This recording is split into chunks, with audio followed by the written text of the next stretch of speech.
It's good to see everybody. It's hard to believe another season's here, but it's upon us, and we have a fairly new group. We only have 4 returners, and the rest are new faces to Indiana.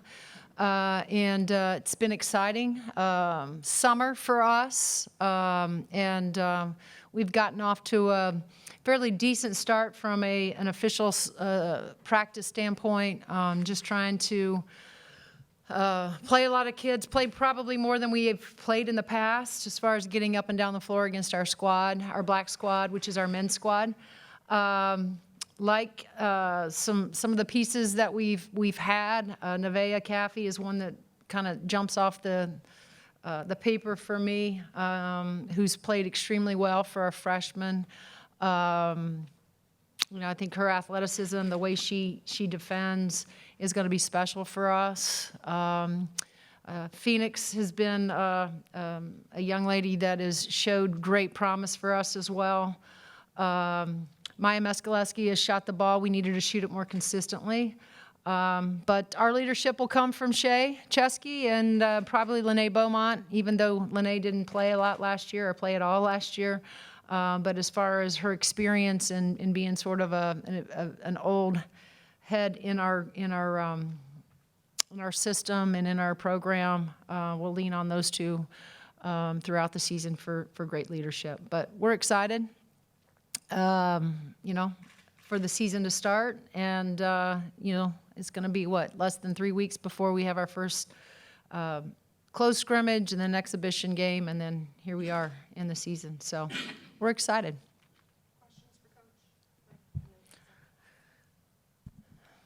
Yeah, Coach. You kind of talked in May, and you said you weren't really sure what to expect when you guys got together and what this team looks like. I mean, and I know you've got 3 weeks here with the practices, but what have you learned about this group through the offseason, and what's maybe something that you're still trying to find out? Well, I think for us, Mike, the biggest thing is, there's more new faces than there are returners. And so the returners, even though, I think about Faith Wiseman, who was still here a year ago, and Val, who got spot minutes for us, Bo, that didn't play, they still understand the system and what we value and our standards. And, we talk an awful lot about wanting to be one of the best communicating teams in the country. And we always want to speak at a high and elite level. And so I think that's probably one of the things that is such an intangible thing, but is crucial to how we go about, our offense, but certainly our defense. And so getting them to understand, not just understand, but value the communication piece. I think it's too early to tell. I think these guys are just trying to get used to each other. What we have, Zia is another, young lady that jumps off the paper for me, because she has just been so consistent in practice with her communication, but also around the bucket, just being an anchor for us inside. I do think we have some interesting pieces. How we'll all gel together and when that'll happen, I don't know. But I do think we're more athletic than we were a year ago. I think that it's still right now the undecided who's going to back up Z in that 5 spot for us. I think that Faith has an opportunity. Odessa has an opportunity to do that for us, but it's still way too early to say that they're going to be legitimate backups for us right now.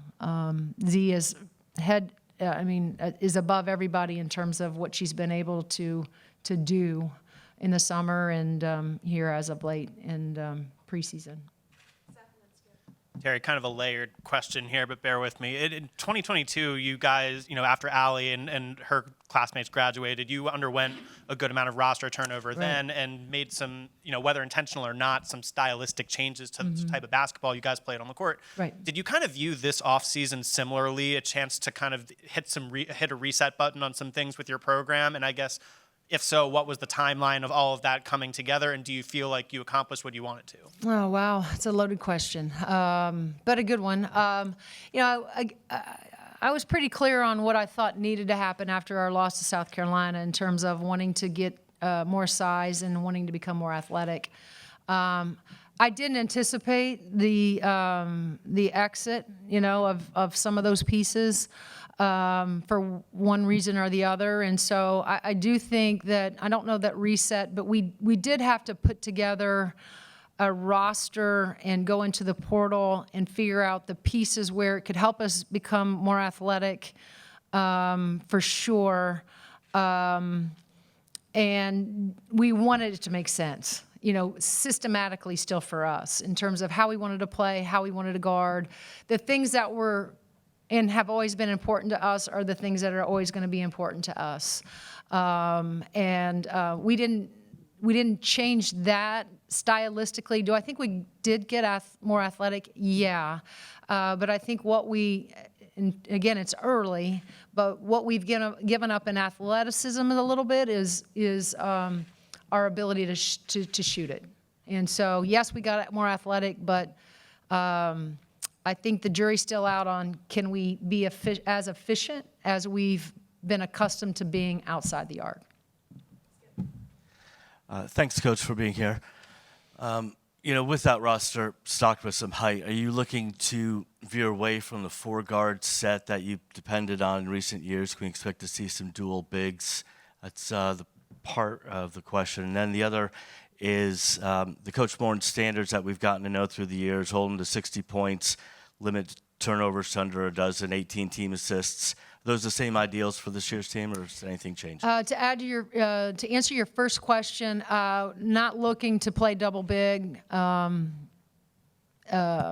to say we will never do that, but we're not looking to play double big. Still looking, as I'm going to use Seth's word stylistically, to be 4 out, have our 5 in that dunker spot when we run our motion, have her elevated when we run some of our other stuff.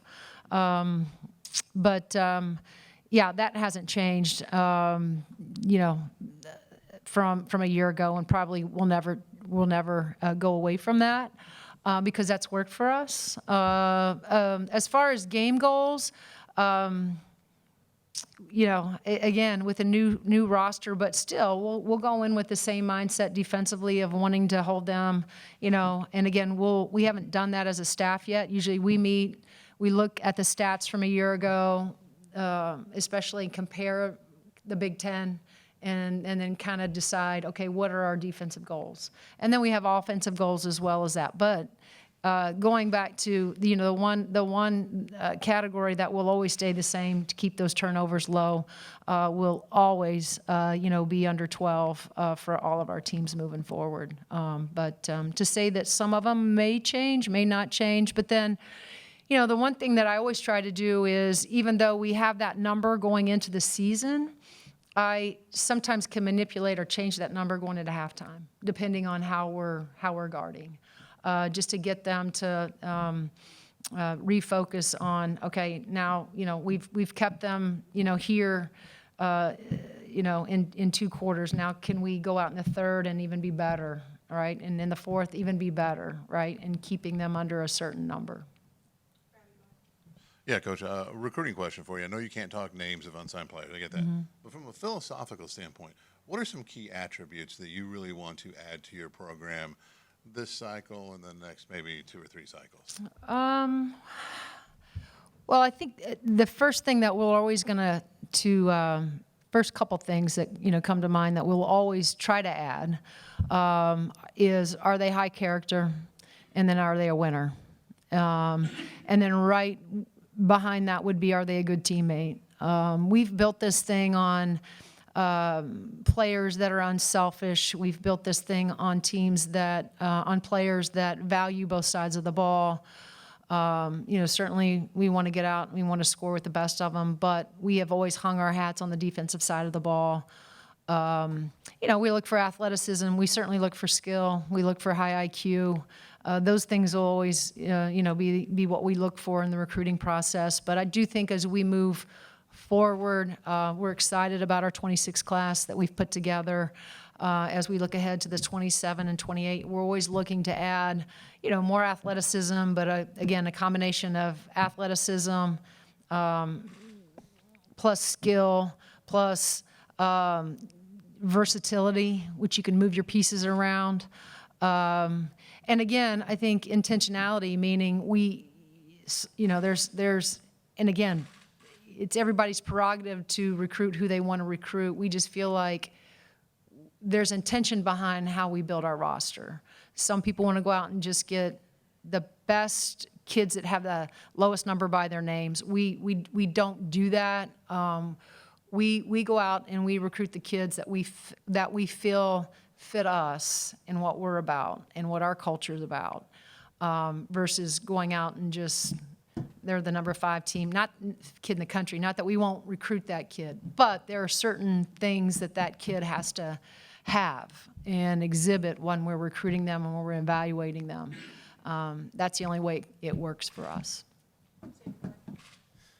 Coach, you kind of answered my question with that, with Rabbi's question, but the transfer portal has become big in every sport. Sure. Do the coaches talk with each other? Because what you mentioned kind of matches Kurt Signetti's philosophy of, fit over potential. Sure. Do you guys bounce ideas off of each other to make sure that in this small period of time, you get the right players to come in?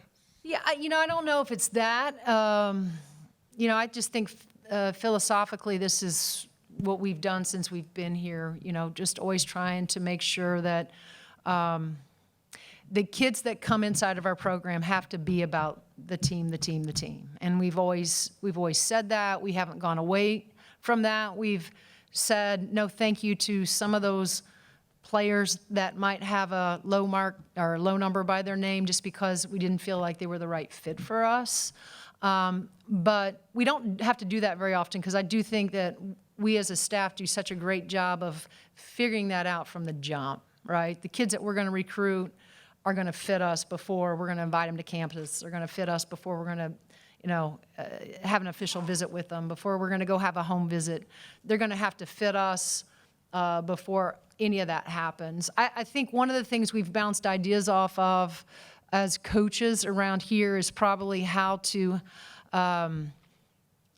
handle the rev share piece, the money piece, because now there's more than ever, you got parents, but now you have agents, now you have handlers.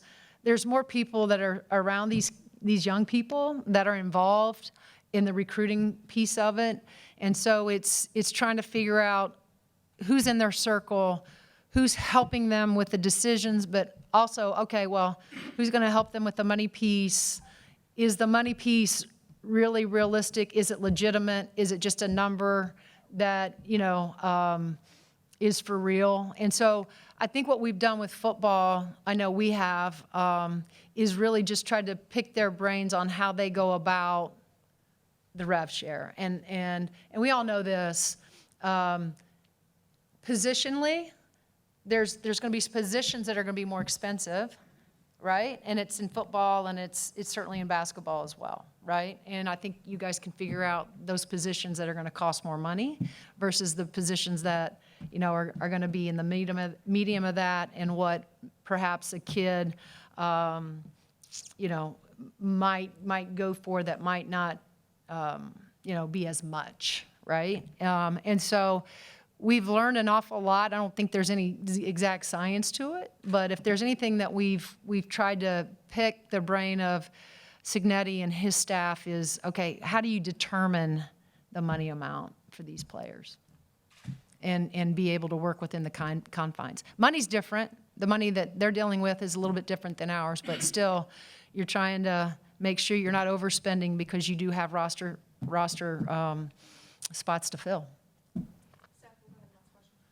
Teri, you mentioned Lene before. All the roster reconstruction has kind of put her in an interesting position where she's kind of a veteran on the team, even though she hasn't played that much in the grand scheme. I mean, more broadly, how much of a veteran can someone be when you haven't had that much court time? And for her specifically, how has she embraced that role? Well, first of all, I think she's embraced it. She was probably, Seth, one of our best recruiters outside of my staff in terms of helping us with some of the players that we now have on our roster, but also reaching out.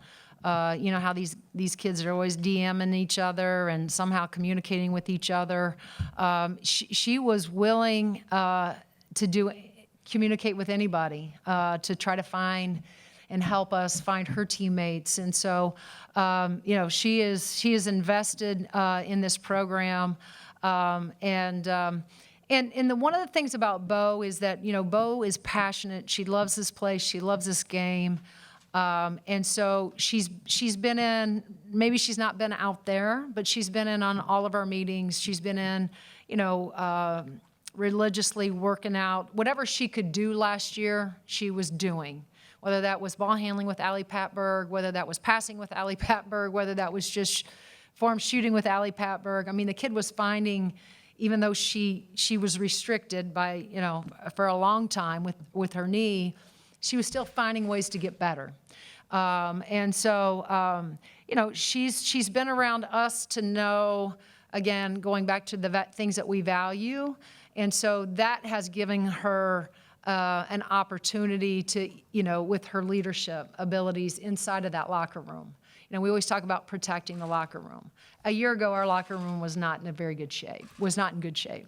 I do think it's in better shape today, and I think a lot of that has to do with Lene Beaumont and her making sure that, you know, we're gonna make sure that this is a healthy environment. It's a healthy locker room. We're all in alignment with our goals. We're all in alignment what we value, what the standards are, and I'm gonna try to hold you guys accountable to that every single day. That's what I've asked Bo to do, and she and I talk a lot just about how one goes about that, what that leadership looks like. But in terms of her being able to handle that, there's nobody better right now that I would love to lead our team more than Lene Beaumont. All right, thanks, Coach. Yep, thank you guys.